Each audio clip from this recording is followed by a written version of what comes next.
অনেক খেলোয়াড় আছেন এখানে। আমি শুধু একটু অনুরোধ করবো, আপনারা আমাদের কমিউনিটি যেহেতু যুব এবং ক্রীড়া, তো আমাদের ডিসিপ্লিনটা খুব জরুরি।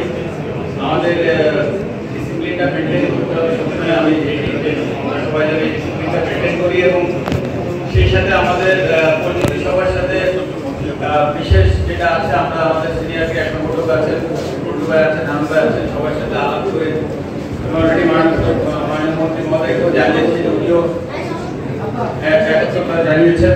আমাদের মাননীয় প্রধানমন্ত্রী জননেত্রী শেখ হাসিনা একটা নির্দেশ করেছেন, আলাপ করেছিলাম, আমরা খুব দ্রুত টুর্নামেন্ট করার জন্য উনি বলেছেন এবং সারা বাংলাদেশে সেটা আমরা হয়তো বিভাগ পর্যায়ে সেটা শুরু করবো। আমাদের সিনিয়র যারা আছেন ক্রীড়া সংগঠক, যেহেতু এখন সিজনটা কিছুটা বর্ষা শুরু হয়ে যাবে, আসলে ক্রিকেটটা রিসেন্টলি সম্ভব না, ফুটবল দিয়ে শুরু করার চেষ্টা করবো ইনশাল্লাহ।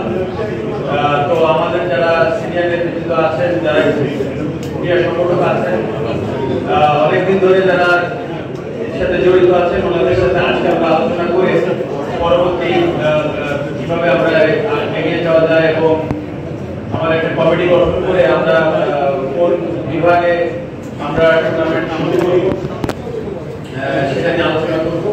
এর বেশি কিছু বলা নেই। মাননীয় মন্ত্রী মহোদয়